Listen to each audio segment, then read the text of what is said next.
19시 한 53분경에 아버지 김씨가 야 너희 엄마가 지금 이상한 것 같으니까 빨리 집으로 와라. 도착해서 보니까 이미 사망한 상태예요. 뺑소니를 당한 것 같다. 사고사라면 그 부검해야죠. 부검한 결과를 종합해보면 멈추지 않고 넘어갔다. 그 다음에 넘어간 상태에서 다시 또 넘어갔다. 이런 얘기예요. 최소한 2번 이상. 아주 맞아. 쉽게 표현하면 네. 의도적으로 깔아버린 거예요. 경찰이 볼 때는 교통사고를 위장한 살해 사건이에요.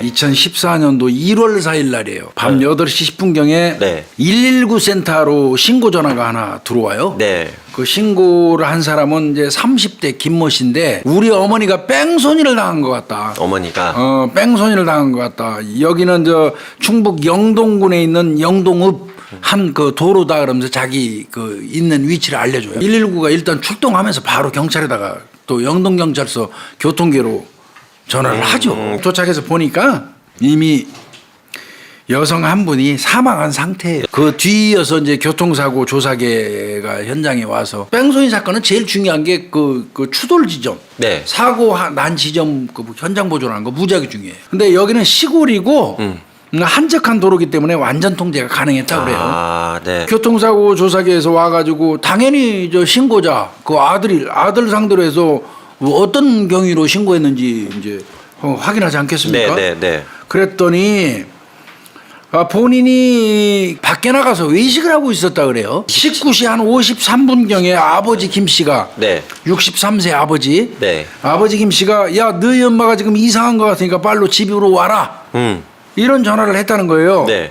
원래 이제 부모 모시고 산대요 이 아드님이. 아, 네. 예, 그런데 이제 너희 엄마가 이상하니까 빨리 집으로 와라 그러니까 아내 놔두고 혼자서 후닥닥 이제 온 거예요. 아내 네, 놔두고. 네, 네, 네, 네. 근데 이제 올 때도 어머니 아버지가 워낙에 자주 싸우니까 자주 싸워요. 아유 또 싸웠나 보다. 어. 이런 생각을 하고 먼저 집으로 왔다는 거예요. 네, 네. 그런데 집에 도착하기 전에 그 단차선에서 사람을 발견을 했어요. 사람이 쓰러져 있는 게 보이는 거예요. 그래서 차에서 내려가고 다가가 봤더니 자기 어머니가 피를 흘린 채 쓰러져 있더라. 그러니까 휴대폰으로 119에 신고하면서 막 아버지 부른 거지. 소리를 막 지르니까 마침 아버지가 집 현관문에서 나오고 있더라는 거예요. 그래서 이제 본인 생각엔 볼 것도 없이 뺑소니라고 봤다. 아버지가 아들한테 네 엄마 상태가 좀 이상하다고 전화를 했는데 발견한 건 아들이에요. 네. 그럼 말이 안 되잖아요. 아내 옆에 있었어야지 상태가 이상한 그렇죠. 아내 옆에 예, 남편이. 네. 아내가 피를 흘리면서 생사를 오가고 있는데 집에 들어가서 아들한테 전화를 한다? 뭔가 좀 석연치 않은 거예요. 네, 경찰 네, 입장에서 네. 볼 때. 그러면 이제 그럼 어머니 상태는 어떠신 거예요? 그 도로에 계셨을 때 상태가요? 피를 엄청나게 흘리고 의식이 없는 그런 출혈이요? 상태였으니까 일단 병원을 후송한 거고요. 피해자는 집 대문에서 약 9m 거리 9m 거리. 거기 쓰러져 있었단 말이에요. 그런데 이제 경찰이 아마 가장 제가 볼 때는 중요하게 봤을 것 같은데 고인 혈흔이라고 그러지. 그러면 사람이 쓰러져 있으면 피가 계속 쏟아져서 약간의 원을 그리면서 웅덩이 비슷하게 생기죠. 맞아요. 네. 이게 두 개의 장소에 있다? 누군가 만약에 사람이 죽어 있는 거를 다시 옮겨서 여기다 갖다 놨을 거 아니면 네. 살아있는 사람이 피를 흘리다가 벌떡 일어나고 이만큼 걸어와서 여기서 또 쓰러져서 흘린 케이스 두 개여야 돼요. 타인 에임에 의해서 여기 쓰러진 사람 여기다 옮겨놨을 가능성이 더 높아 보이는 거죠. 거기는 근데 외진 곳이라 CCTV가 없다네. 아, 어떻게. 그러니까 답답하죠. 근데 혈흔을 이제 따라가 봤어요. 또 어디로 움직였는지 방향을 따라갔더니 대문 안쪽까지 이어져요. 그리고 대문 안에는 1톤짜리 포터 트럭이 하나 딱 서 있어요. 그 포터 차량 거를 정밀하게 봤더니 뒷바퀴하고 네. 뒷바퀴하고 앞바퀴 바퀴를 이렇게 덮는 커버 있죠. 네. 거기에 혈흔이 또 묻어 있어요. 그러면 이거는 사고 차량인 거예요. 그래서 이 차 누구 차냐 물어봤어요. 당연히 그 아버지 차겠죠. 김씨 차라는 거예요. 최초 신고자인 아들 김씨. 그 다음에 이 차량 소유주 아버지 김씨. 네. 당일날 뭐 했어요? 이제 얘기했더니 이 사람이 쭉 얘기해요. 당일날 집에서 집사람하고 아내하고 저녁 식사를 하면서 술을 마시다가 네. 부족해서 네. 이웃집에서 소주 한 병을 빌려와가지고 아내하고 나눠 먹었다. 네. 근데 그것도 부족하더라. 그래서 내가 1톤 트럭을 타고 나가서 술을 사오려고 했다. 네. 그래서 후진으로 차를 빼고 있는데 툭 하는 소리가 나더라. 음주운전한 거네 어쨌든. 차에서 툭 하는 소리가 들렸는데 후방 감지 센서 이런 소리도 없었다. 그래도 이상한 느낌이 들어서 일단 차문을 열고 뒷바퀴를 쳐다봤는데 신발 같은 게 보이더라. 그래서 이렇게 봤더니 차량 아래쪽에 사람이 쓰러져 있었고 네. 아래쪽 그 스페어 타이어에 엉덩이가 걸쳐 있었다. 그래서 곧바로 차를 마당에다가 세우고 휴대폰으로 아들한테 전화한 것이다. 경찰들은 전부 확인합니다. 과학적으로. 당연하죠. 예. 예. 입에서 술 냄새 나니까 경찰이 당연히 측정했겠죠. 0.037% 나왔어요. 그 당시에는 혼방 수치예요. 아들은 또 따로 진술했죠. 아들은 그냥 최초 진술했던 그대로예요. 네.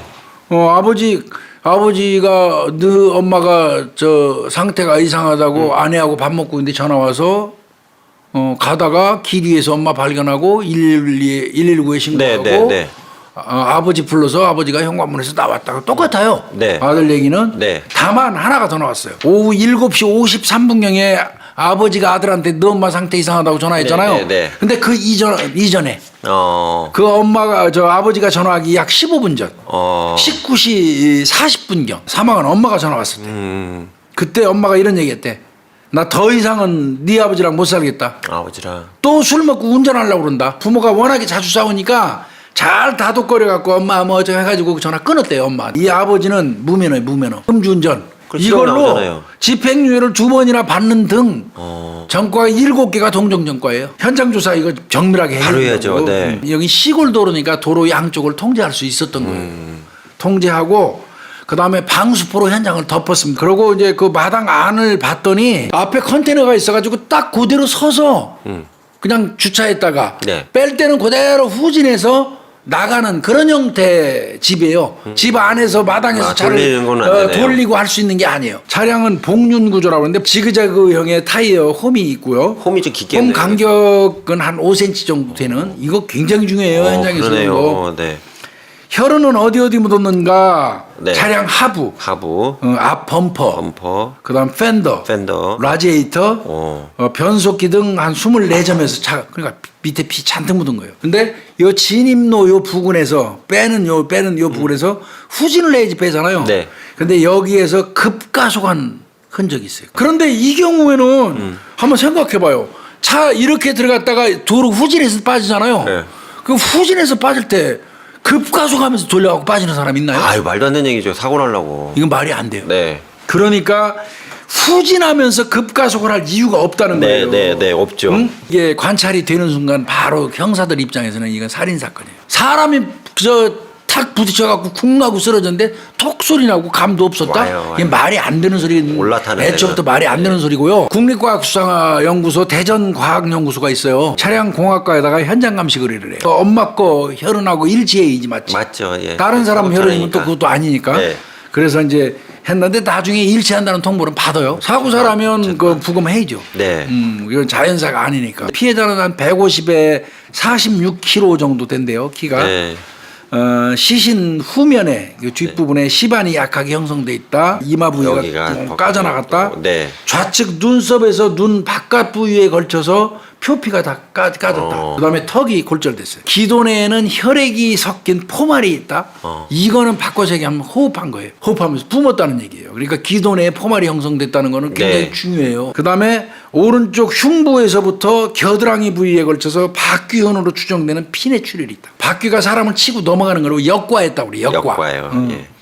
그거고 그다음에 늑골 다발성 골절이에요. 그러고 이제 박피상이라고 하는데 이제 그 껍질이 그 까지는 거 무슨 그 맹 돌아가는 거가 피부가 탁 타면 열이 나면서 화상이 수반되면서 껍데기 까지죠. 즉 말하면 자동차 바퀴가 신체를 타고 넘을 때 예. 생기는 대표적인 현상. 그게 박피상이에요. 그러니까 이거 부검한 결과를 종합해 보면 박귀에 의해서 2번 이상 역과했다. 이건 다분히 고의성이 있어 보이는 거죠. 그러나 이제 문제는 네. 차에 의한 거는 인정을 하지만 이제 고의성이 있느냐의 문제지. 경찰이 볼 때는 교통사고를 위장한 살해 사건이에요. 네. 근데 이제 고의성을 어떻게 입증하느냐. 그러니까 이거를 밝히기 위해서 또 차량을 네. 재감정을 하자 또 차를. 그래서 국과수로 차를 이동해요. 그 과정에 이제 이 사람 주변 탐문해요. 그래서 부, 모, 아들 전부 다 이 보험 확인, 통신 수사도 전부 해봅니다. 특이사항 없고요. 그러면 이제 오로지 이 타깃은 아버지 하나예요. 이 아버지의 고의성만 입증하면 되는 거예요. 네, 네. 그래서 재연해보게 합니다. 재연해보게. 5월 14일 정도 돼가지고 그 사건의 차량하고 똑같은 포토 차량 피해자 형태를 모래주머니로 해놓고 네. 높이를 이제 사람이 이렇게 누워있거나 하면 13cm 정도 된다고 그러네요. 네. 뭐 그 상태로 해가지고 이제 모의 실험하는 거예요. 시뮬레이션. 그리고 운전은 김 씨한테 직접 시켜. 그리고 그 옆에는 형사가 타고 있는 거예요. 자, 당신 했던 그대로 한번 해봐. 후진하고 갔다가 다시 오고 한 거 그거 해봐. 그랬더니 그 결과가 이 황당한 거예요. 천천히 후진하다가 차량 바퀴가 모래주머니에 딱 걸리니까 차체가 덜컹하면서 크게 흔들려요. 그러니까 너 느껴라 이거지. 네가 너 툭 하고 별거 없었다며. 그 다음에 이 수동기어 차량이에요. 아, 자동이 아니고. 이 차가 모래주머니를 타고 넘는 과정에서 시동이 꺼지기도 했어요. 결국 결론 내린 게 뭐냐면 일반적인 후진 속도로는 모래주머니를 통과가 불가능해. 아. 일반적인 속도로 이렇게 빼서는 그 모래주머니를 타고 넘어갈 수가 없어. 그 와중에 형사는 자꾸 추궁하죠. 네. 아까 말한 당신 툭하는 소리밖에 안 들렸다며. 해보니까 어때? 근데 아마 이 실험을 하고 가는 순간 이 사람 불안했을 거예요. 그때. 불안하죠. 네. 나 이거 영동경찰서가 시골 경찰서인데 깜짝 놀랐어요. 아예 실험을 반복해요. 어디서? 어떻게 반복하냐? 어디서요? 저 군민운동장 주차장에다가 급가속 실험을 아예 해야 합니다. 정지된 상태에서 후진기 어놓고 딱 정지된 상태에서 후진기 어놓고 급가속 해가지고 바닥에 급가속 흔히 이거 남는 거 예. 이거 실험하는 거. 그 결과 차량이 완전히 멈춘 상태에서 급가속을 해야지 노면의 흔적이 남더래요. 움직이면서 서서히 붕붕붕붕붕 붕 가는 경우는 이 정지연 이거 가속흔이 안 남더라고요. 차가 딱 선 상태에서 후진기 어놓고 꽉 밟아야지 그 가속흔이 생기더라는 거야. 그럼 이제 걸리셨다는 얘기네요. 돌아가신 분. 분명히 걸린 거예요. 뒷바퀴에. 걸린 상태에서 그냥 계속 밟은 거죠. 이거 뭐 생각하면 이거 이제 유추하면 잔인해요. 잔인해요. 이거. 너무 잔인해요. 어? 이 저 조건으로 아주 수십 번 수백 번을 되풀이해서 실험을 하셨네요. 했다고 그래요. 네, 녹화 다 네, 찍어가지고 네, 네. 그 시뮬레이션으로. 네, 네. 그래가지고 이제 결과치 내거든요. 근데 저 불러올 때마다 이 사람이 나는 모른다. 나 분명히 난 모른다. 툭하는 거밖에 못 들었다. 뭐 이러면서 뻗대고 네. 또 올 때마다 나 위암 환자다 위암. 그 와중에 이제 탐문 이제 하는데 사실은 주민들이 저 시골 지역이라 잘 얘기 안 해요. 그러니까 어떤 식으로 했냐면 그냥 그 주민들 가게에 그냥 때도 시도 없이 형사들이 수시로 들락날락 하면서 물건 팔아줘가면서 면을 계속 트는 거야. 그걸 꽤 오래 노력을 했더니 주민들하고 조금 이제 융화가 되더라고요. 마음을 여신 거예요, 이제. 마음을 아. 그러면서 나오기 시작하는데 한 사람이 딱 트니까 네. 졸졸이 나옵니다. 이 김 씨가 무면허 운전을 하도 많이 해서 동네 사람들이 말이 많았다는 거예요. 제일 중요한 게 아내를 평소에 이렇게 손찌검을 많이 했대. 길거리에서 머리채를 잡아 흔드는 그런 가정폭력도 자주 봤다는 거예요, 주민들이. 이거는 저 차로 깔아서 살해한 거라고 얘기를 경찰들이 하니까 거의 100% 남편이라고. 그러고도 남는다고. 그러고 남을 사람이라고 그렇게 추정을 했다는 겁니다, 이거. 네. 그러다 보니까 주민들 사이에서 이제 저 새끼 사람 죽인 놈인데 자기 마누라 죽인 놈인데 하죠. 시골에. 이제 이렇게 두려움을 느끼잖아. 공구빌리로 오면 섬찟섬찟해서 두려웠다는 거예요. 그 즈음에 이제 하부에 걸쳐서 차 통째로 실어들고 네, 리프트 하시잖아요. 분석했죠. 네. 하부 형태 분석이 2014년 5월달에 나와 석 달간에 걸친 분석 결과가 나왔어요. 차량 그다음에 도로 여기를 중심으로 해서 이제 차량도 혈흔 분석. 네, 도로에 도로에도 흩뿌려진 있었으니까요. 것도 혈흔 분석을 네. 이제 한 거예요. 거주지에서 혈흔이 있는 2m까지 거리를 A군으로 정했어. 네. 그래가지고 거기에 거주지 반대쪽 방향으로 줄지음 현상이 있다. 바뀌어 혈흔이 뭐 이런 거 이제 밝혀낸 거예요. 네. 또 뭐 저 지역이다. 그러면 거주지 입구에서 3.7m 정도에 있는 혈흔인데 네. 이 타이어 그 모양이 지그재그 형태로 생겨났다. 그래서 구역을 잘라가고 종합을 한 바에 따르면 네. 이렇게 나왔어요. 노면에 쓰러진 피해자가 그렇죠. 출혈이 발생한 상태에서 네. 피를 흘리고 있어. 땅바닥에 네. 쓰러진 사람이 그 상태에서 가옥 반대쪽으로 이동하는 차량 하부에 이끌려서 강제적으로 이동했다. 재구성하면 김 씨가 끝까지 집에서 차에 시동을 켰어. 네. 그건 이제 후진으로 집을 나갈 수밖에 없는 상태예요. 그렇죠. 주거지 입구에서 차를 막았어. 예. 예, 막았는데 그 막으니까 김 씨가 차를 잠시 세웠다가 네. 급가속을 해서 피해자를 추돌해버립니다. 이때 출혈이 발생한 피해자가 오른쪽 앞바퀴에 위치한 그 보호 커버 네. 여기 그 측면에 문질러져 버렸다는 거예요. 이어서 피해자가 이제 그 피를 흘린 그 출혈 부위가 타이어에 밟히게 되고 그 다음에 피해자의 머리가 차량 우측 앞바퀴 쪽에서 앞쪽 범퍼 쪽으로 끌려가면서 뒤로 후진하니까 역으로 사람은 움직이지. 네. 그러면서 이 차 밑에 있는 로암 같은데 이 쇠뭉치 이런 예. 데다가 이 돌출부 여기에다가 이제 문질러진 거지. 으깨고 간 거지. 그런 형태가 혈흔 상태에서 나온 거고요. 이 상태에서 한 7m 이상 노면에 끌려갔다. 이 과정에서 차량 전면 범퍼에 네. 충격으로 인해서 정지 이탈 혈흔, 네. 그다음에 충격 비산 혈흔이 생성이 됐다. 네. 그 보호 커버에 그 묻어 있는 게 네. 나와요. 네. 그다음 피해자가 쓰러져 있는 상황에서 차를 후진한 다음에 거리를 또 확보해요. 그러니까 이게 한 번 때렸죠, 끌고 갔죠, 한 번 넘었죠, 다시 후진. 예? 그다음에 거리 확보하고 다시 전진. 그래서 그러니까 김 씨는 아내를 충격해서 친 다음에 깔고 넘어가서 앞에 피해자를 또 보고 네. 다시 전진해서 까는 거예요. 이런 거 취합해서 살인으로 구속영장을 신청을 합니다. 구속영장이 발부됐음에도 불구하고 피의자는 끝까지 아니다. 그 아니다는 얘기는 정말하면 나 사고는 냈는데 고의는 아니다. 재판은 어떻게 그래 진행되셨어요? 그래? 예, 2014년 10월 8일 날 네. 1심이 있었는데 징역 네. 12년. 12년. 예, 그대로 굳었다고 합니다. 근데 이건 내가 생각할 때 이 징역 12년이 너무 약하죠. 네. 이 사람이 범행한 거에 비하면 네. 이런 경우는 이제 아들이 유일한 그 유족이 돼요. 네. 그 유족이 처벌을 원치 않았을 가능성이 저는 많다고 봅니다. 피해자 입장이 돼가지고 상상을 해보니까 진짜 끔찍하더라고요. 그 원한을 풀어주신 수사관님한테 감사드립니다. 이거는. 예, 고생하셨습니다. 명복을 빌고 네. 하여튼 수사 고생 많이 했다고 저 칭찬해 주고 싶어요. 네. 마칠까요? 수고하셨습니다. 예.